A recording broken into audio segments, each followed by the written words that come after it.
Connolly, just on this specific issue. Okay.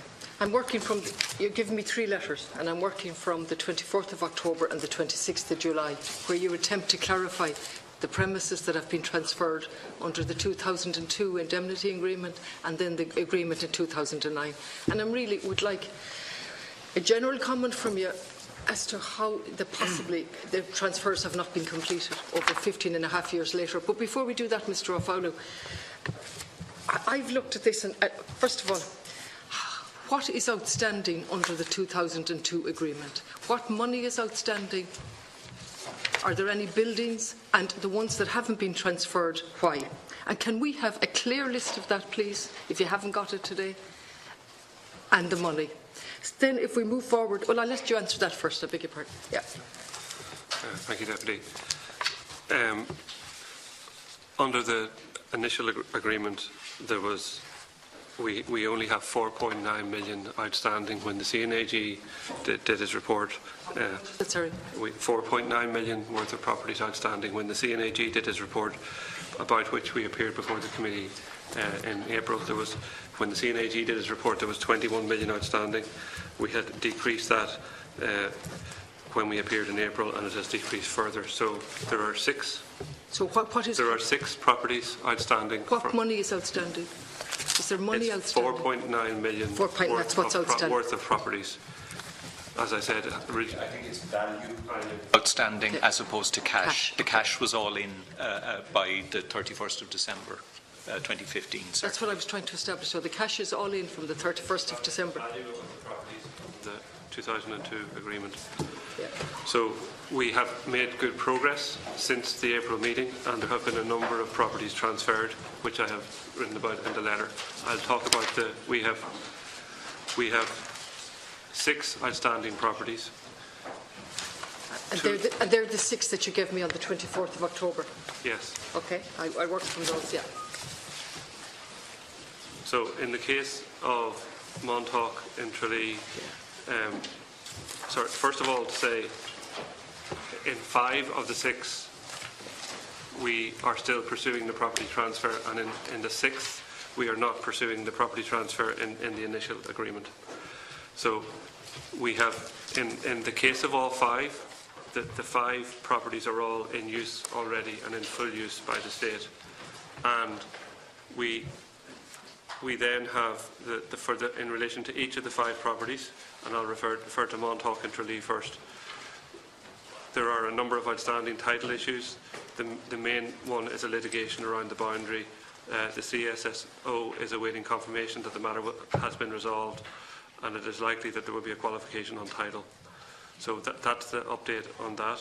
On Water Park Primary School in Waterford, there are minor qualifications on title, including one relating to planning, and these qualifications have been accepted in principle. Okay, Mr. Foley, what you've given me in October is what you're reading out now. Nothing has changed since then. So just to save time, you've clarified in this letter on those premises, and nothing has changed.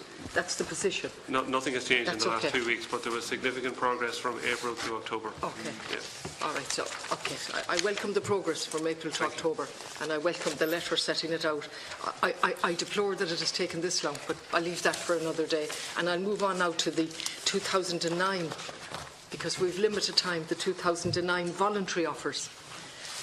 Now, if you could help me with this one. Because on the 26th of July, there were 18 premises in question here. Is that right, from reading your letters? Yeah, yes. 18 premises. Okay. So then in July, the 26th of July, you give me a list, or you give all of us a list. 3.5 pages, and I count up 15 premises. Not 18. And then when you come forward in October, you give me a list of 13 premises, and then some of the premises on this list are not on the previous list, so I'm getting totally confused. So 18 premises to be handed over under the 2009 agreement, isn't that right? 18 is the full figure. 18 remaining. No, 18 in total. Yeah, I know what. 18 in total, and 5 have transferred. Yeah.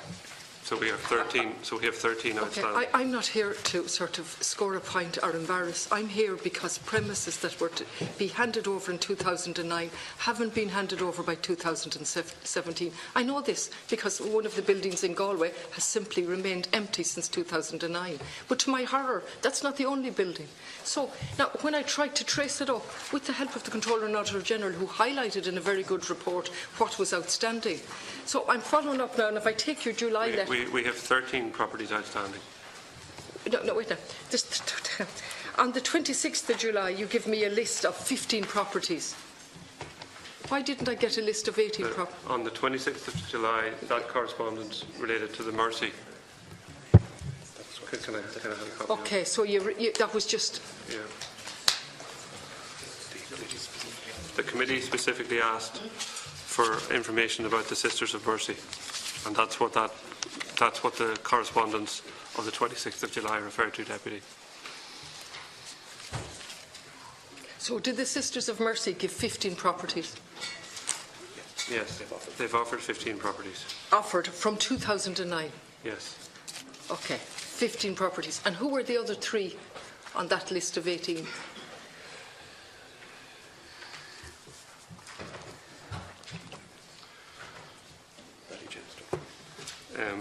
The 3 other properties are a school, a former primary school in Ballyjames, County Cavan, from the Sisters of St Clair, a childcare facility in Drumcondra from the Sisters of Our Lady of Charity, and from the Presentation Sisters, St Bernard's Group Home in Fethard in County Tipperary.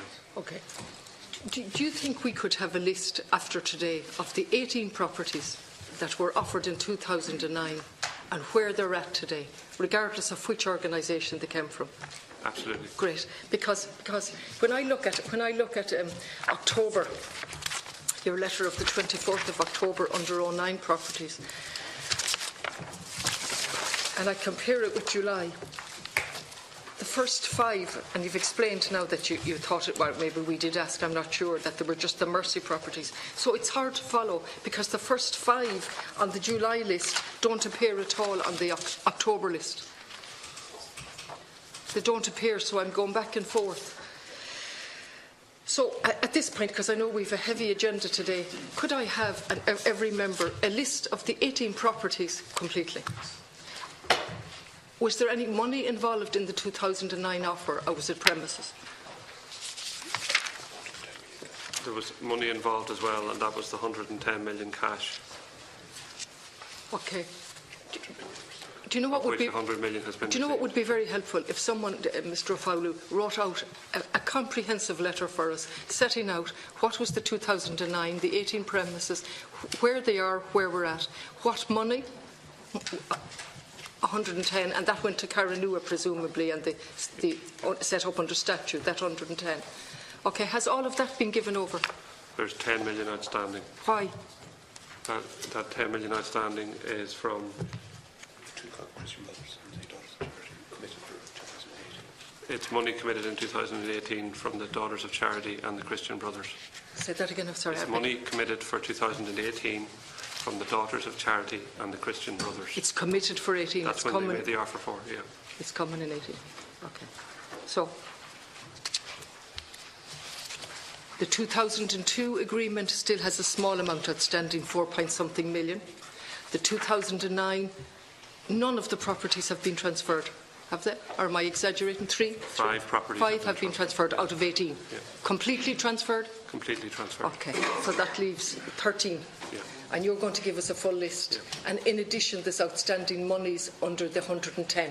Is there any other outstanding monies? No, there's no other outstanding monies, but as well as the 18 properties offered, there's the Christian Brothers offer of the share in the playing fields, which isn't an offer of ownership of property, but is an offer of share of ownership of property. What is that? Yeah, they didn't offer us to transfer the property. They offered to transfer a share of the ownership, and when they initially offered, we engaged with them and we indicated them the terms in which we would want to have that transferred. They indicated that they did not wish to advance along those lines. However, They made further contact with us since the last meeting of the Public Accounts Committee to consider that, and they said that they had reconsidered the offer whereby the estate would be entitled to receive 50% of the proceeds should any of those lands be sold, and they are meeting us to discuss that reconsideration that they have indicated. That meeting taking place? Later this month, 24th of November. Okay. Okay. So, just so we're clear now, when we leave, a list of all the properties, a list of the monies outstanding, the category that it's in, and what's happening, and in the building that was rejected, what's happening about that, exactly what's happening about that. Finally, in relation to Carranua, has the review been completed? No, the review hasn't been completed yet. When is the completion date? We hope to have it completed in the very near future. No, when is the completion date? There must, terms of reference, a start and a completion date. Pardon, Deputy? There must have been terms of reference in relation to the review with a start and a completion date. There wasn't a specific date in the terms of reference, Deputy, but it is almost finished. Is that this week, next week? In the very near future. I don't want to give a precise commitment because I can't stand over a precise that's okay, and I appreciate that, but I have to say it is not a way to behave, not personally. A review that was promised, that had to be done under statute, that we're waiting and dragging it out.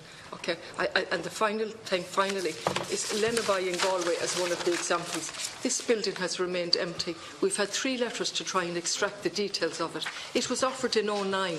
You've confirmed that the dereliction of the building or the loss of value has nothing to do with the Department of Education. It remains with the owners. Isn't that right, the Sisters of Mercy? So a building that was offered in 2009 remains empty in 2017. You say now that you have nothing to do with it because it's the local authority. They only came in on that in the last 3 years. From 2009 to 3 years ago, it was offered to the state. It was offered to the state in 2009, accepted by the state in 2011, and when we accepted it on the basis that Galway City Council were taking it.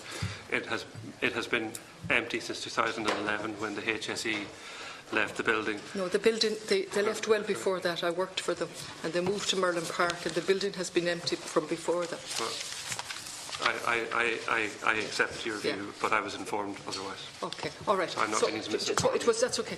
So it was handed over in 2009 to the state? No, it was offered in 2009 and accepted in 2011. By the state? By the state, by as an offer, in principle, to work it through. And so what happened from 11 onwards? So it's remained empty. It took 2 years to get the state to accept an offer. To accept all of the offers. It was the process to consider the offers that were made. It wasn't this individually, it was the collection of offers. No. The building, you have to appreciate it's 17 and it became vacant in 2009. And even if I'm wrong, somewhere between 2009 and 11, but I understand 9. It has remained vacant since. Ye then, as the state were to take it over, you didn't take it over. And still the local authority hasn't taken it over and the building has remained there. If that's an example of some of the other buildings. It isn't an example of some of the other buildings because there isn't another vacant building that hasn't transferred that we will be using the building or the state will be using the building on transfer. So that's not quite accurate. This is the only one where there is a vacant building that the state wishes to continue the use of that building, that it's not going to. There are underutilisation of buildings. There are partly used buildings. That's correct, isn't it? Yeah, it's the only entirely vacant building. So some are partly empty, some are partly occupied? Or partly occupied. All right. Yeah. Okay, thanks, Chair. Deputy Catchment. A big sorry, Chair. Just the Redress Act, the Section 42 of the Residential Institutions Statutory Fund, I'm just getting confused at this point. 110 million was given over under that Act. That's going to Carranua, is that correct? 100 million was committed to be given over under that Act. 110 million, sorry. In cash? And 100 million has been in given. Cash? Yeah, sorry. And just, in July letter, you identified 3 buildings as coming under Section 42 of that Act. Section 42.2, you identified 3 buildings as being given over under that section. Sorry, would you mind? Sorry. Yeah. Yeah, sorry, Chairman. The Section 42 of the 2012 Act provides that transfers from, I think the word used is trusts, in other words, charitable trusts, can be made through it provides, if you like, not quite an exemption to the Charities Act, but it provides legal cover for charities who wish to transfer properties to the state. It doesn't necessarily have to be used in the case of every property transfer. It depends. It's just a mechanism. It's just a mechanism. So it's an enabling provision if a religious congregation requires But it. is that property in addition to the 110 million? Or is it in substitution for something? No. It covers both the cash contribution and also the property transfer. I'll come back to so that. It's in addition to the 110 million cash. It covers the property transfers element of the contributions. But the 110 million is ring-fenced. It's not been reduced by a building being given. Correct. Okay, correct. Yes. Okay. Thanks. Thank you, Chair. You're saying that section covers transfer of property or cash? I'm sorry. I Covers think it's mainly intended to cover property. Yeah, but could It cover covers. that It in the allows letter. there would have been issues with the charities commissioners otherwise. Okay, look, as I said earlier, we